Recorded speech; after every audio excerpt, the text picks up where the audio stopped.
IMF سے stand by معاہدہ ہو گیا۔ عالمی مالیاتی ادارے سے 9 ماہ میں $3 ارب کا معاہدہ ہوا۔ وزیر اعظم شہباز شریف کا وفاقی کابینہ اجلاس میں اظہار خیال، کہا $1 ارب 10 کروڑ کی پہلی قسط رواں ماہ ملے گی۔ سعودی عرب اور UAE سے $3 ارب دلانے میں آرمی چیف کا کلیدی کردار ہے۔ چین کی طرف سے $5 ارب کا قرض رول اوور کیا گیا۔ چین کی طرف سے یہ مدد نہ ہوتی تو معاملات کچھ اور ہوتے۔ اسلامی ترقیاتی بینک نے بھی $1 ارب دینے کا اعلان کیا۔ خدا کرے IMF سے یہ آخری ڈیل ہو۔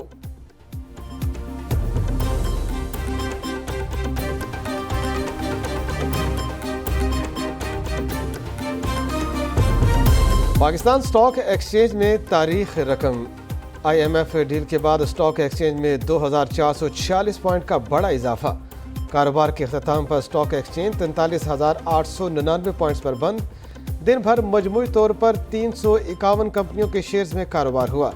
312 کمپنیوں کے شیئر کی قیمتوں میں اضافہ، 34 کے شیئرز میں کمی ہوئی۔ اوپن مارکیٹ میں ڈالر $5 کم ہو کر $285 کا ہو گیا۔ ادھر سونا بھی $8,800 سستا ہو گیا۔ فی تولہ قیمت $2,07,200 مقرر۔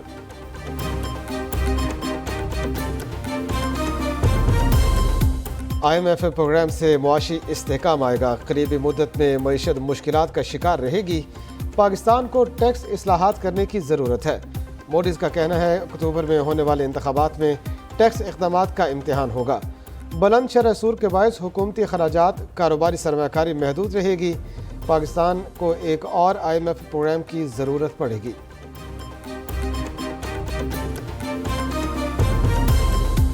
زر مبادلہ کے سرکاری ذخائر میں 53 کروڑ 30 لاکھ ڈالر کا اضافہ ریکارڈ۔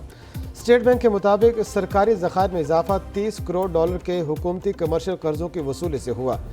زر مبادلہ کے مجموعی ذخائر 9 ارب 34 کروڑ ڈالر کی سطح پر آ گئے۔ جون کے مہینے میں مہنگائی میں 0.26% کمی۔ مہنگائی کی شرح 29.40% ہو گئی۔ ایک سال میں سگریٹ 129%، گندم 90%، چاول 73% مہنگے، آلو 65%، مرغی 58%، دال مونگ 40% سے زائد مہنگی۔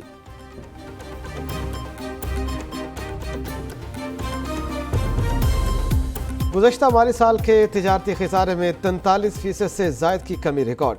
ایک سال میں برآمدات میں 12.71% اور درآمدات میں 31% کمی ریکارڈ کی گئی۔ ادارہ شماریات نے بیرونی تجارت کے اعداد و شمار جاری کر دیے۔ رواں سال مئی کے مقابلے میں جون میں درآمدات میں 7.55% اضافہ ہوا۔ درآمدات میں 3.42% کمی ہوئی۔ وفاقی کابینہ نے ہائر ایجوکیشن کمیشن ترمیمی بل 2023 کی اصولی منظوری دے دی۔ وفاقی اردو یونیورسٹی برائے آرٹس، سائنس اور ٹیکنالوجی ترمیمی بل کی بھی اصولی منظوری۔ وزیر اعظم شہباز شریف کی زیر صدارت کابینہ اجلاس کا اعلامیہ جاری۔ اعلامیہ کے مطابق کابینہ نے national commission for human development ordinance میں ترمیم کی منظوری دی۔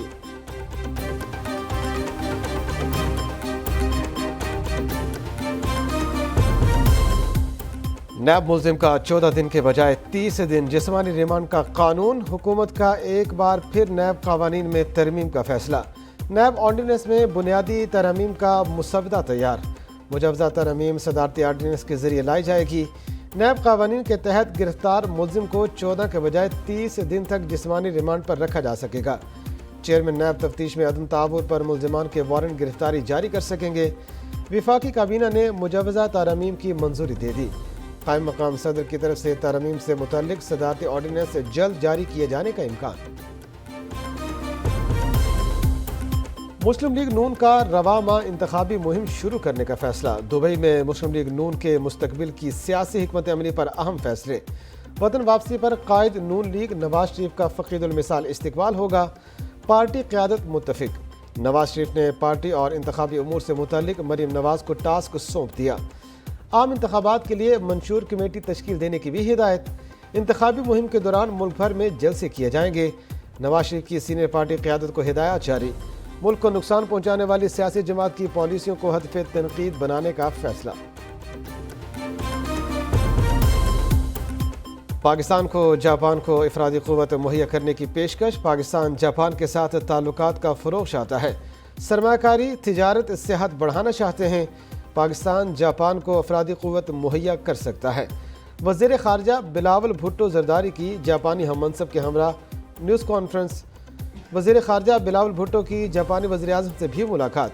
پاکستانی حکومت اور عوام کی طرف سے نیک خواہشات کا پیغام پہنچایا۔ دونوں رہنماؤں کا دو طرفہ تعاون کو فروغ دینے پر اتفاق۔ لاہور، اسلام آباد، مری میں مانسون کی پہلی بارش، جل تھل ایک ہو گیا۔ لاہور میں برسات کی طوفانی ہواؤں کے ساتھ دستک، وفاقی دارالحکومت میں بارش سے گرمی کا زور ٹوٹ گیا، موسم خوشگوار۔ مری میں طوفانی ہواؤں کے تھپیڑوں سے درخت گاڑی پر جا گرا، 4 افراد زخمی۔ ادھر کاموکی میں مکان کی چھت گرنے سے 3 افراد جاں بحق ہو گئے۔ ملک کے بیشتر علاقوں میں آج سے 8 جولائی تک موسلادھار بارشیں ہوں گی۔ محکمہ موسمیات نے بادلوں کے تیور بتا دیے۔ پہاڑی علاقوں میں لینڈ سلائڈنگ، شہروں میں اربن فلڈنگ کا خدشہ۔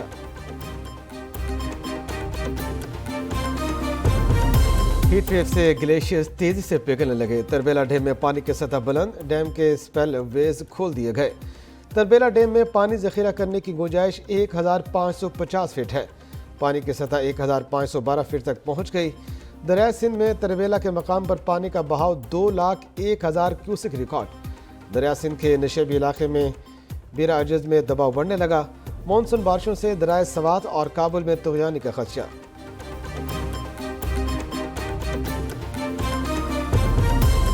لوڈ شیڈنگ کا جن ایک بار پھر بوتل سے باہر نکل آیا۔ ملک بھر میں شارٹ فال 6,516 میگا واٹ ہو گیا۔ بجلی کی طلب 28,000 میگا واٹ تک پہنچ گئی۔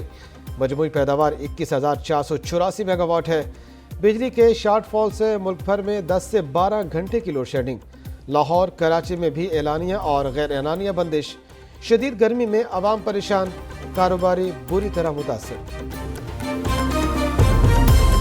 بجلی کی لوڈ شیڈنگ سے شہریوں کا میٹر گھوم گیا۔ طویل لوڈ شیڈنگ پر شکارپور میں مسلح افراد کا گڑھی یاسین گریڈ اسٹیشن پر دھاوا، توڑ پھوڑ کی، تشدد سے 2 ملازمین زخمی۔ ایس ڈی او کا کہنا ہے 25 سے زائد موٹر سائیکلوں پر سوار افراد نے دفتر میں توڑ پھوڑ کی۔ بجلی بحال نہ کرنے پر جان سے مارنے کی دھمکیاں بھی دیں۔ ادھر پشاور میں بھی لوڈ شیڈنگ پر شہریوں کا پارا ہائی، ورکس روڈ کے مکین سڑکوں پر نکل آئے، باپٹا حکام کے خلاف نعرے۔ سمندری میں 15 گھنٹے سے بجلی کی بندش پر عوام کا احتجاج۔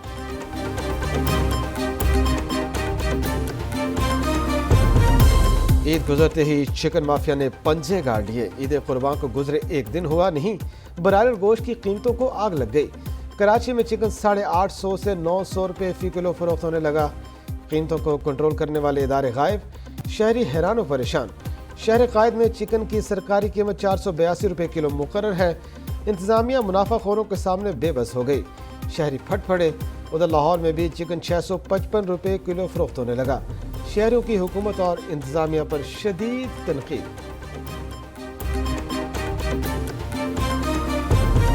کراچی میں دودھ فروش مافیا کی اڈاداری قائم، از خود دودھ کی قیمت بڑھا دی۔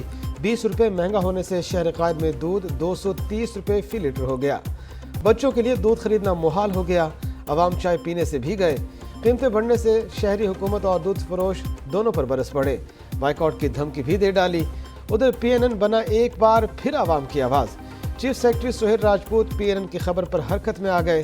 کراچی میں مہنگا دودھ بیچنے والوں کے خلاف کارروائی کی ہدایت کر دی۔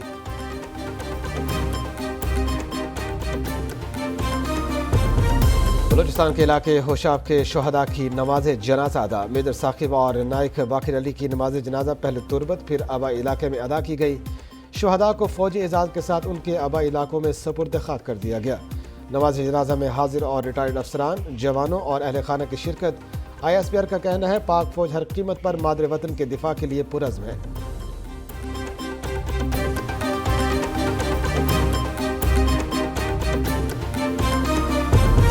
اور میگل قبائل کے تنازع پر بلوچستان بھر میں احتجاج۔ بی این پی کی کال پر صوبہ بھر میں پہیہ جام ہڑتال۔ کوئٹہ سمیت بلوچستان میں مظاہرین نے 2 درجن سے زائد مقامات پر سڑکیں بلاک کر دیں، ٹریفک معطل۔ بی این پی کارکنوں نے کوئٹہ اور اطراف کے علاقوں میں 3 مقامات پر قومی شاہراہ کو بند کر دیا۔